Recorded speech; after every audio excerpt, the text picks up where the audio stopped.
قرآن میں بتایا گیا ہے کہ روزہ تمہارے اوپر اس لیے فرض کیا گیا تاکہ تمہارے اندر خدا کا ڈر پیدا ہو۔ خدا سے ڈرنا کیا ہے؟ خدا سے ڈرنے کا مطلب یہ ہے کہ آدمی خدا کی عظمت کے مقابلے میں اپنے عجز کا اعتراف کرے۔ حقیقت یہ ہے کہ عجز کا اعتراف ہی ایمان کا آغاز ہے۔ جب کسی آدمی کو خدا کی معرفت حاصل ہوتی ہے تو اس کے اندر سب سے زیادہ جو احساس پیدا ہوتا ہے وہ یہی عجز ہے۔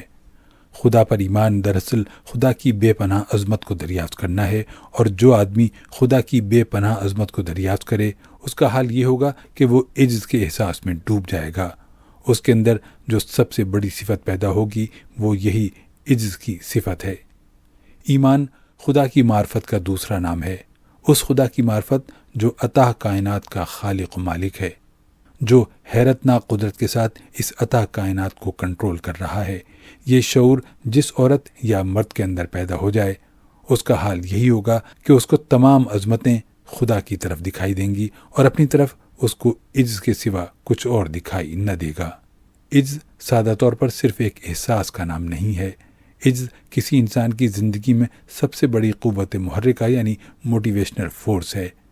عجز آدمی کی پوری شخصیت میں ایک بھونچال پیدا کرنے کا سبب بن جاتا ہے۔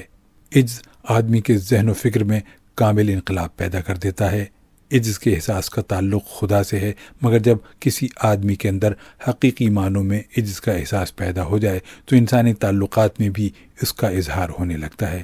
جو آدمی اپنے آپ کو خدا کے سامنے عاجز بناتا ہے وہ اپنی اسی اسپرٹ کے تحت انسانوں کے سامنے متواضع یعنی ماڈسٹ بن جاتا ہے۔